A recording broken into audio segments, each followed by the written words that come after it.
So gone over you. Silly of me. Devoted so much time. Find you unfaithful boy. I nearly lost my mind. Ride past your house every night in a non-marked car. Wondering what you had on me to make you break my heart. You make me feel I'm so gone. Silent, gone. Oh, hello, people. Welcome back to Life of Leek, episode 7. Oh, crap. This is episode 7. Damn, I only made the 7 on my last podcast. Let's see if we make it to 8. But, hey, everyone. Welcome to Life of Leek, episode 7. We are back at our non-disclosed location.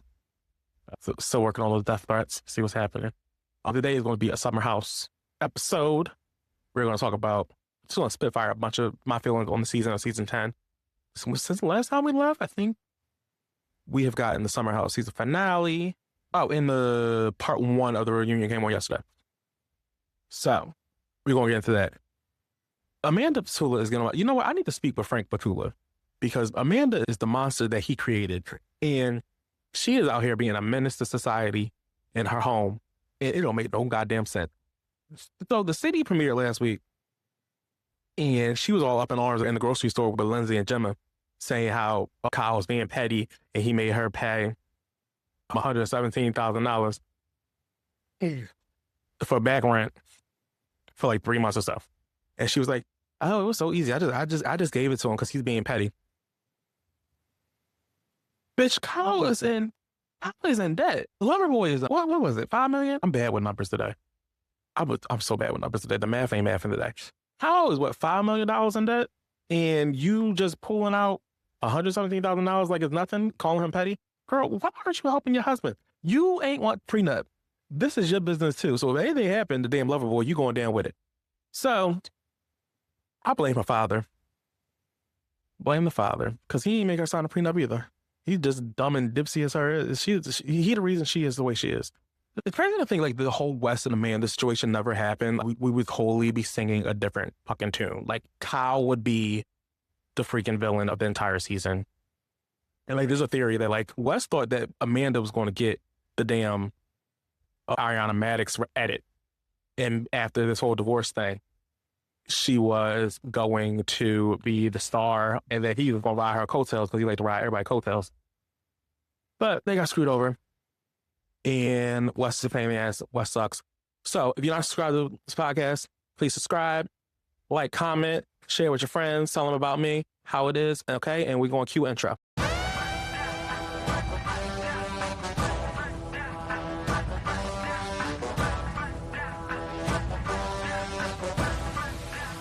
Welcome to the Life of Leek Podcast, where I'm the main character, the narrator, and occasionally the villain. I'm your host, Malik, here to break down pop culture, reality TV, and whatever chaos the world's serving up this week.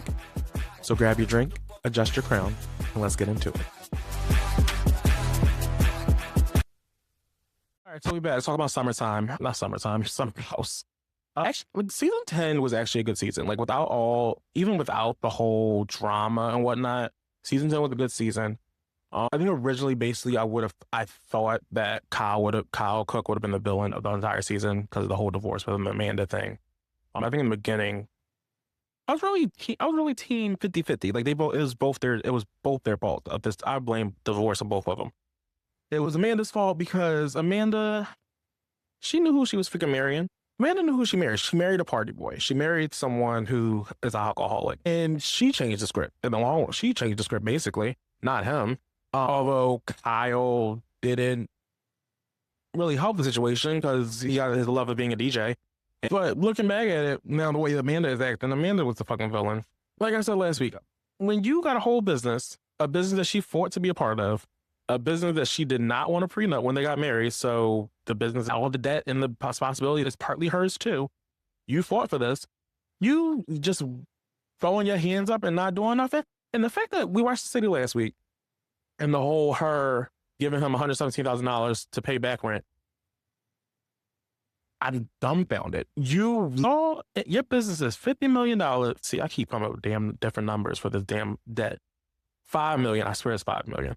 Your business is $5 million in debt. Last year, Kyle did not take a salary, and he had to give $500,000 of his own money, of his savings, to keep himself out of debt. On top of all that, he's paying y'all entire rent. He's paying y'all rent. Amanda ain't working. Amanda worked 3 months. She worked at Summer House the damn season. Y'all fell from June, July to Labor Day. All you do, you work 4 months out of the year, max. And you sitting there on your ass just smoking. House is a mess. Because if you look at the other city, we get to see how you living. House is a fucking mess. And you ain't paying no rent. You ain't even contributing to the household. Hey, even buying no milk. I mean, look at me. I don't care about batteries. Amazon can bring batteries, so I don't sound as bad as Tom Sandoval. But you ain't buying no milk. But I bet Amanda's lactose intolerant. She gonna say that. You ain't buying your oat milk. But you're not contributing. It makes no freaking sense. I think the problem with Amanda is she wanted out of this fucking marriage, but she's too much of a pussy to actually do it. Like she ain't want to see the plunge, just say I'm leaving or leave. And she very manipulative, very manipulative. And I hate her for making me a Kyle apologist because I don't want to be a Kyle apologist. It's fun. So I know y'all, I think half of my equipment is, I don't know what the battery life is. I think my damn top light, the battery is like low. So that's why it's pretty dark in here. But none of y'all watch the video anyway. Y'all just listen. But back to Amanda. You ain't paying no rent. Y'all in debt. You just want to bitch and moan about what he's doing. But you know what? Give it a go. He done found a way to hustle and make some extra income for your lifestyle, and to keep his damn company from going under. That's another big takeaway from the season. I guess like the whole Carl and Kyle of it all. Carl and Kyle really struggled this season. Carl kind of felt like Carl was opening the soft bar, and Kyle couldn't contribute or invest, even though Carl invested in Loverboy years ago. And then Carl, I think one of the things that really stuck out was when Carl was upset that Kyle didn't reach out to Carl on the anniversary of Carl's brother's passing. And I think his brother passed away and wasn't self-harm. I think he just passed away. But Carl's brother had like a lot of substance abuse issues. And that's what led Carl to get sober. Kyle didn't remember to text Carl or reach out to Carl, and Carl best friends. And Carl felt a way about it. So Lindsay is born, his birthday is the same day as the anniversary of Carl's brother's death. I think that was the COVID season when Carl's brother died, and they were all in that damn house. So it's simultaneous. And thinking about that, I kept thinking, would I be mad if my friends forgot a significant person's death anniversary? And part of me was like, no, I'm not that big or petty. But then I'm like, it's not petty. I really can't say it because I haven't had any major deaths in my life. Then I had to think about how I would feel, because I can't really say, because I'm an emotional person and I am the type of person who puts shit on calendars. And like, I may not remember the day that your parent died, but I remember the time, definitely the month. And I have some friends that have had parents. I don't have anyone that lost their sibling, but I have like some friends, they lost a parent. I remember the time. I always like try to check in, and I check in with them. I get Kyle's side because Kyle was going through a lot. He felt broken. He's going through a bad marriage. He's feeling ignored, and like he's dealing with the stress of the company going under. And he's dealing with a lot, so he may have forgotten. I don't think he would ever forget Carl's birthday, but he may have forgotten the day anniversary of Carl's brother's death. I get Kyle's part because a lot's going on in that freaking week. I get Carl's part. I get Carl's side as well. And partly because Carl's very codependent on his two Leos. His two Leos being Kyle and his other Leo being Lindsay. And I think that's another reason why I always say Carl and Lindsay were going to be friends again, because he's very codependent on Lindsay and Kyle. He needs his two Leos. Because even when Carl was on the house with Kyle and the whole Loverboy situation, and Carl ended up leaving Loverboy situation, and Kyle was telling everybody that Carl was coming to work high and doing coke in the office.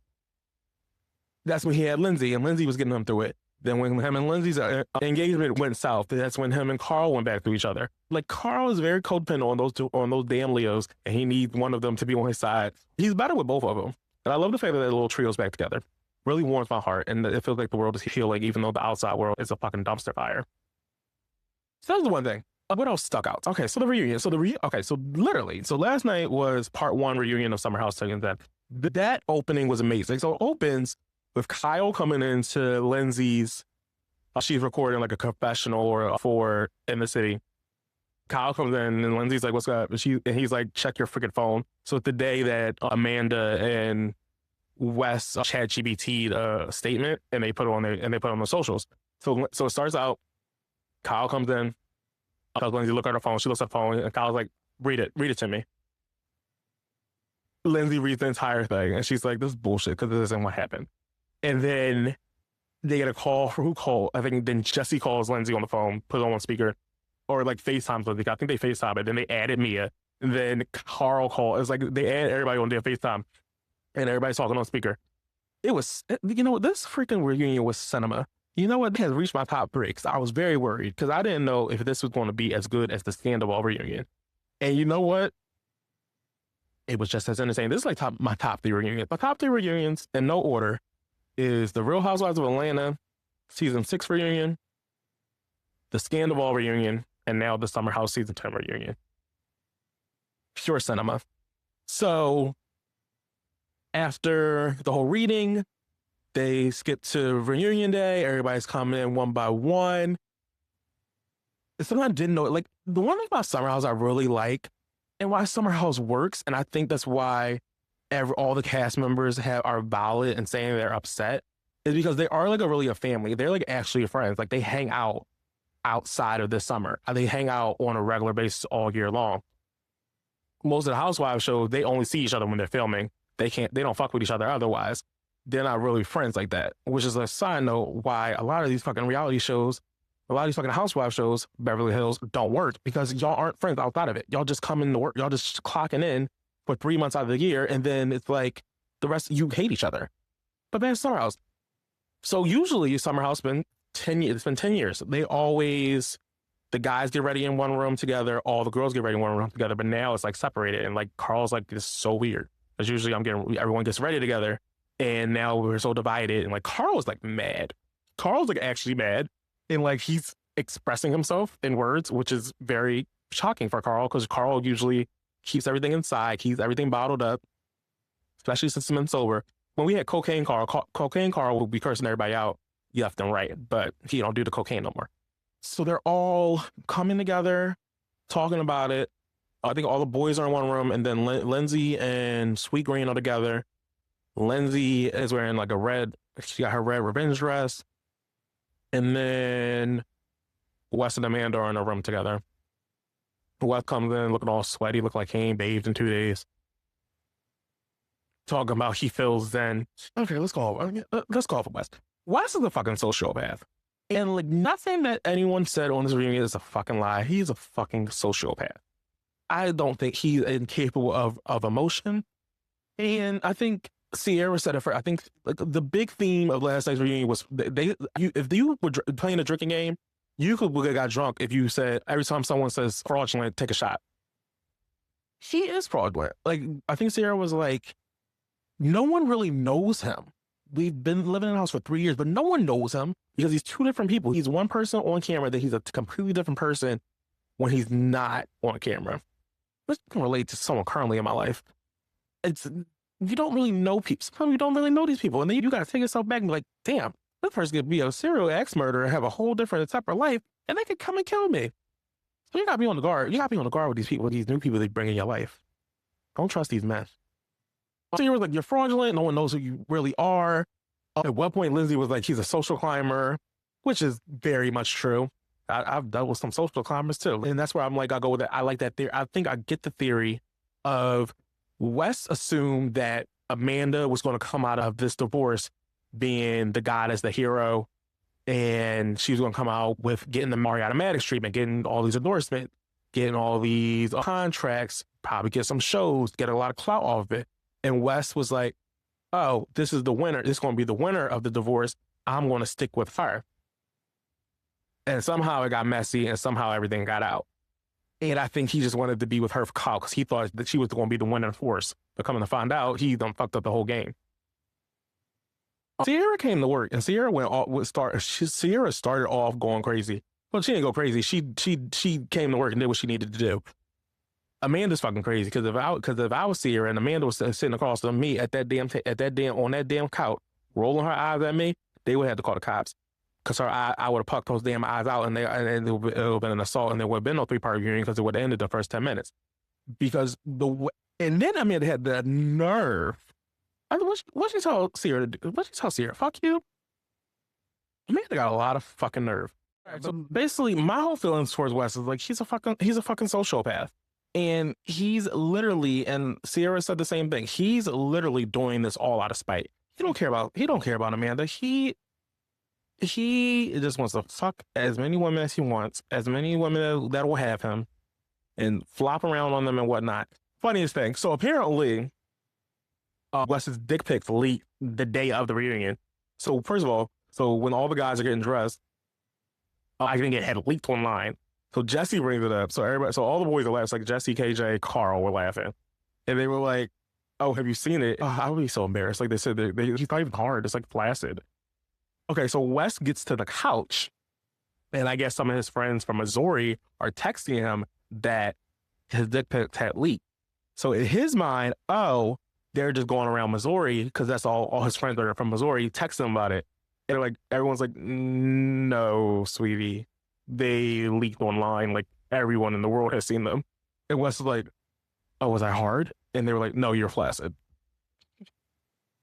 So even before they started recording the damn reunion, he was embarrassed. Wes was, as expected, he was mute for mostly the entire hour. Like, I really think like Wes is going to like, I didn't expect him to talk, but I think Wes is going to like soft launch a sex addiction. I feel like his ego is not going to keep him away from being on season 11. There's probably still girls out there who are going to fuck him, even though he's a piece of shit. He's still going to be part of season 11. I feel like at some point, maybe fall, he's going to be like, oh, well, I'm going to get help for my sex addiction. Or maybe like the end of the season. I feel that's where he's going to go. It's giving soft launch, oh, I have a sex addiction. That's my issue. I really enjoyed. It's real. This whole thing, this reunion was like emotional too. Like I got emotional when Ciara came in and like we're getting ready and she saw Kyle and she was like, so like the way the reunions work, they usually film the reunion like 2 or 3 weeks before the season finale, or they like a month before the season ends. So before the reunion, everybody has to watch like the last couple episodes so they know what's happening. So they get like advanced screeners of the last 3 or 4 episodes. So Ciara was like, yeah, I like watched the last 3 episodes yesterday. And she said she didn't realize how broken or like how down bad Kyle was last season because of the whole divorce with Amanda. And I get that to her because she wouldn't see everything that we saw. She wouldn't see all the Kyle crying. She definitely didn't see when, before the big fight, when they were sitting at the table and Amanda's just sitting there smirking. And Amanda's just doing what she does. And everyone's paying attention to Kyle, yelling at Kyle most of the time because Kyle's easy to yell at because Kyle cannot control his emotions. So it made me feel good that Ciara realized that Amanda's a shitty ass bitch, and I feel really bad how you're not completely to blame for everything of this damn divorce. Another big thing about this season I really enjoyed how vulnerable Ciara was and how open she's been. Because mind you, Ciara's been on the show for 6 years, and like all she used to do would be lay in bed with Paige and not go out. And I feel like, I don't know, maybe Paige was holding Ciara back because this season Ciara went out. She had like Mia came and Mia got her out the house. They clubbed. She seemed fun. She was being very vulnerable and open. Sadly, some of that vulnerability went towards Wes. I really hope that like this whole Wes situation doesn't make her go back into that shell, because I really think she grew a lot as a person this season. Especially she opened up about her family. We got bits and pieces about her family, but she bought her grandparents' house in North Carolina, and she was like it explained like how much that meant to her and how she wants to have kids. She wants to have a family. She wants to grow up in that house and make new memories of the house. And they touched on it in the reunion. This whole buying her house is more than just buying it. It's made her and her mom closer, who they've had a strained relationship for a couple of years. It's brought them back together. It got her talking to her father, who she's been estranged from. It's understanding her feelings. She's been open to him. So I really hope that this fucking dumb piece of shit Wes does not make her go back into her shell and close herself off. Because I really think Ciara, she's a cool girl. Like, she's like, and I enjoyed watching her be open this season. And maybe Paige not being there kind of helped. The problem is now is that I feel like you lie about your life. Like, you lie about who you are. I think you're the most fraudulent person sitting on this couch. We've been here 3 years now. I don't think anybody really truly knows who you are. You live a different life off camera than you do on camera. We don't know what you're doing. And probably the reason why it was so confusing is because you had a girlfriend. Neil? Not a girlfriend, but I was seeing someone. Absolutely a girlfriend. She says that you guys weren't exclusive. And in fact, she spent the night with you the night before you had lighting your time. Sorry, correction, March 24th, not March 21st. Spend the night with you, then she brought me that tie. She brought you the tie. Yep. The horsehair tie. Yep. Now, West, explain your tie. My friend, Neha made this for me. I tied it up. So that was another thing they brought up. So Ciara's first cursed him out that he's fraudulent. Apparently, West was been dating some girl named Miha, who makes horse ties. I don't know. Someone told her that horsehair is not for weave; it's for ties and neckties, and that's what you're doing. No proof whatsoever if they're still dating, but like I don't know. They went over the timeline. So basically, Ciara says that she started to get an inkling that something was up around January, like January 17th, because she and Mia were going out. They wanted to invite Amanda out. They look at her location, and Amanda's at Wes's house. And then I think Ciara either called or texted Amanda. She called Amanda. Amanda didn't answer. So then Mia put Amanda and Ciara in a group text, and that's when Amanda decided to answer. So that was the first inkling. Then there was just rumors and rumblings. So then they asked, like, the first part of the reunion, they like, what's the timeline? So Wes said they didn't fuck until, they said they didn't have sex until after they released the statement, they get in March. And then they said they kissed the first night at a brunch they had in February. So then the big thing was like, oh, so y'all waited to put out a public PR statement. Y'all waited the fuck until after y'all put out a PR statement. So I think part of the leaked audio was like when Mia asked Amanda, so you got divorced to just be one of Wes's side bitches? That's crazy. Which is crazy. Like, Amanda's whole spill is she fell for someone that she shouldn't have. What was she supposed to do? And everyone's like, don't fuck your best friend's ex. Don't fuck your ex-husband's friend. Like, it's not that hard. Like, do you like there's plenty of more substantial dick in New York City. And well, unfortunately, she probably didn't see the leaked dick pics until after they had sex. But like, is it worth it? No. Like, it doesn't seem worth it. And Amanda's just like, she's trying to, just the word. Like, Amanda's just trying to float this love story of these star-crossed lovers, and there's nothing else they could do besides be together. When this is literally the worst fucking option for you and everyone involved. What was the point of this? And like, Mia was like, what was the point of this? Why did you do this? Why are you blowing up your life for something so... She could have fucked anyone. Like, literally, I think Amanda could have fucked Ben and no one would have said anything. Amanda could have fucked Jesse. Amanda could have fucked literally anyone besides Wes. And no one would be upset. Except maybe Kyle, but then by that point, everybody would have been on Kyle. Kyle would have been the villain. The only reason Amanda's not the villain is because it's West. She could have fucked anyone in New York, on the TV and not on the TV. Anyone with my West, it would have been totally fine. And she does, but she doesn't understand that. Another surprise point, I was not expecting a Ben versus Sweet Green beatdown. So they brought up the fact of Amanda's birthday party when Sweet Green said something to the fact that like Ben wanted to fuck Amanda. And then Ben like flipped out and was like really upset. And Sweet Green was like, well, I was drinking all day. Like I was joking. I thought we were in a place we can joke. I wasn't really serious. I was just joking. Ha. And Ben was like, well, I didn't find it funny because I didn't even know you. You didn't talk. We haven't talked all summer. And like, Sweet Green was like, oh, hold up, Crocodile Dundee. We lived together all summer. We met each other. We talked. We had multiple conversations. The first couple weekends, we were the newbies and we all hung out. We had pictures together. So for you to sit there and say, I never spoke to you, I never tried to get to know you, it's freaking ridiculous. It's like, okay, go ahead, Sweet Green. You better better get the crocodile hunter and tell him off. Ben, okay, so Ben is the newbie. It's something about him I don't trust. And Sweet Green was totally right. I don't know.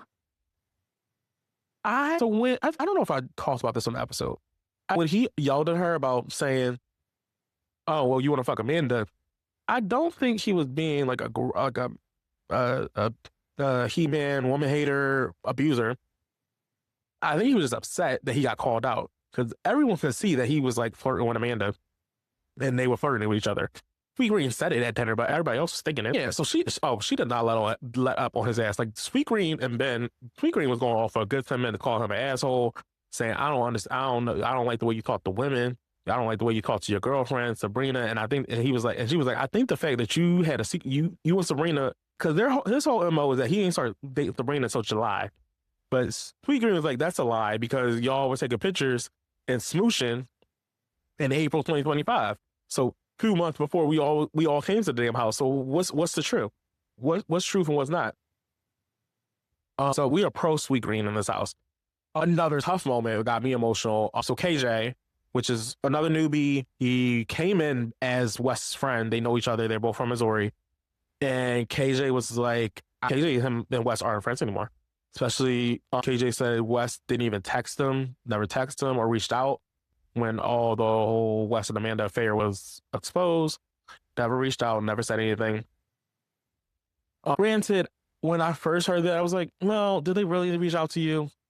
But I think it's more than that. I think it's the whole West ruining the chosen family. Also, when KJ came in last season, he talked about Lee sometimes has anxiety. He's been very open about his mental health. Apparently, he had a rough fall, mental wise, and he shared that he spent a week in a hospital for self-harm, and he spent a week or so in a facility after the fact, and he was diagnosed with, I think it's bipolar. Hold on, what is BPD? I think BPD, is that borderline personality disorder? Hold on, let me see what it does. BPD. Yeah, borderline personality disorder. A mental health condition characterized by severe difficulties with emotional regulation, impulse control, unstable self-image, and chaotic relationships. So yeah, so he's diagnosed with BPD. He expressed that. So I think I don't think it was the fact that West didn't reach out to him after the whole Amanda shit came out. I think West probably ghosted him after last fall.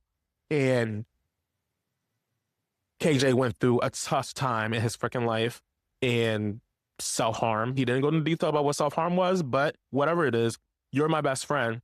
There's no way that West didn't know any of this. West wouldn't have found out any of this. Me and Ciara knew. Me and Ciara visited him every day that week that he was in the hospital. I will bet money, because the way West is, he's a sociopath and a heartless motherfucker. He did not reach out. He heard about this, has not reached out. He probably ain't reached out to KJ.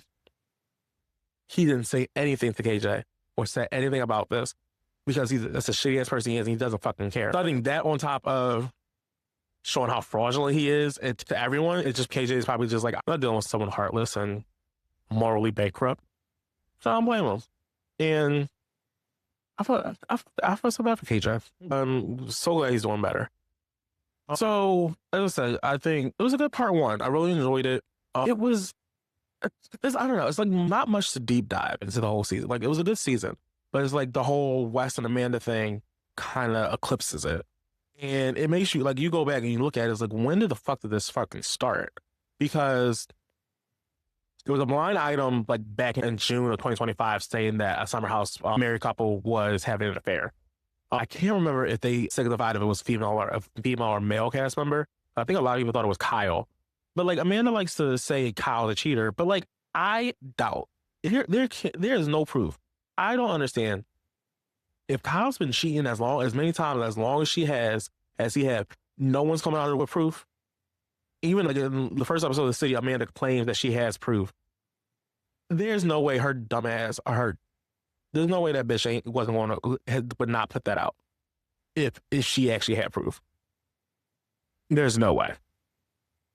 Yeah, like you just look like the whole season. You look the whole season differently. Like you look at Carl brought up like the way West would hug Amanda or touch Amanda. It's like too touchy. You don't touch someone's wife like that. And like you watch like the past couple episodes of them hugging, and it's just weird. And then the whole him when everyone's fighting against Kyle at the dinner table, when West gets up and goes sit by Amanda. It's just very weird. It's very telling. It's just like a lot of like I feel like a lot of I'm not gonna be a woman hater. I don't want to say blame the woman, but in this situation, not blame. She just happens to be a woman. You're blaming a friend. You're tearing down a shitty ass person who's a shitty ass friend. Amanda is a shitty ass friend, so that's what you're tearing down. You're not. She just happens to be. It just happened to be a woman. And West is just a sociopath, heartless, flaccid dick. Probably ain't bathe or know what deodorant is. Sociopath. Can't wipe his ass. This needs to be studied because the way that he has fell off, I find him so disgusting right now. It needs to be studied. It's ridiculous. Well, you know what I am into? Because we on table Summer House till next week after season part 2. Oh, I am. Well, I started watching. I watched it on Monday. It's called Off Campus. Hot hockey players, but it's straight women. It's giving like One Tree Hill meets Bridgerton meets heated rivalry hockey, which is very enjoyable. I love it. So season 1 is 8 episodes. It's like a book series. So each book has like a different couple, but they're like all friends. It's like a whole group of friends. Got emotionally intelligent men who are cute. It's just really good show. So I recommend watching that. We're gonna watch that. Do that. That's your homework for the week. Watch Off Campus and tell me who's your favorite. What else I'm gonna talk about today? My mother. I told my mother about my podcast literally months ago. I assumed she forgot because I think I got a cam. I had my camera got delivered. She had to bring it in the house. Bring it into my house. And I told her I was like doing a podcast or whatever. So then Saturday she gonna ask me, so when am I gonna be on the podcast? I was like, what do you mean when you gonna be on the podcast? She's like, I want to be on the podcast. I was like, oh, okay, well, I guess you'll be on one day. We'll get and plan an episode and we just do audio only. She's like, oh, no, I don't want to do audio. I want to be on camera. I'm gonna do makeup and for my friends to watch. So there will be a Bobby episode in the near future. She on time out this week, but when she off punishment, had Bobby on. But next week's gonna be episode 8. That was I'm officially further than my last podcast. That's a milestone. Yeah, so that's my little summer house spill for the road so far. I'm very excited for episode 2, part 2 and 3. I feel like reunion should come out. It should be a reunion week. Like it should come out Monday night, Tuesday night, Wednesday night, Thursday night. Just get it all out the way. Like why we got like they have advertisement shit. Y'all just trying to race it all out. I'm tired. And I just want to see the goods. Come on, and then just don't repeat. Give me all the parts in 1 week. That's all I need. I ain't asked for much. I had some technical difficulties earlier. I don't know when the battery gonna die. I couldn't figure out the wiring because I did this setup last week and it worked. And then I come in here and try to do it again and it wasn't working. So I think I got it right. I think I'm missing a wire. I must have took a cord home because we had to go scour our undisclosed location and find the cord. But that's all. That's all for y'all. I ain't got no more right now. You know, what I do. Wait, now, hold on. You know what I thought about? What Amanda, we need to bring back the word heifer. I want so bad for somebody to call Amanda a low down dirty heifer. I want to call her a low down dirty heifer to her face so bad she'd be really crying. Bring back heifer. That's what we need to bring back. We bring back heifer. We need to bring back heifer. We need to bring back bimbo. Calling people sluts and whores is out. That is so 2020. We ain't calling people sluts and whores no more. We calling them heifers and bimbos. Bring back heifer and bimbos. So to all the heifers and bimbos, y'all need to act right. The streets are open. I need to get home before, I think SIP start tonight. I need to get home before these damn ratchet ass heifers start messing up the streets. I need to get my ass home. But as always, thank y'all for watching. Well, thank y'all. Y'all don't be watching the visuals. Thank y'all for listening. Y'all acting like I'm Beyonce. I actually give y'all visuals, but nobody watch. You know what? That's a lie. Amendment. A friend of the pod, Scott, watches the visuals on YouTube. Shout out to Scott. Love you, girl. Yeah, that's that. And make sure you like, follow, share, tell people about me. Y'all don't be sharing, and it's get on my nerves. Y'all just love me, okay? And as I said, I will see you next week. Look at me doing episode 2 weeks in a row. Okay, I'm doing better. And we got the undisclosed location. But we're going to come back next week and see what foolishness happens by next week. All right, love y'all. Bye. If you enjoyed this chaos, do me a favor. Subscribe and leave a 5-star rating and review. It helps me out, feeds my ego, keeps the mic on. And don't forget to join the mess online by following Life of Leek Pod and never missing a rant. I'll talk to you guys next time. Same mic, same delusion. Bye.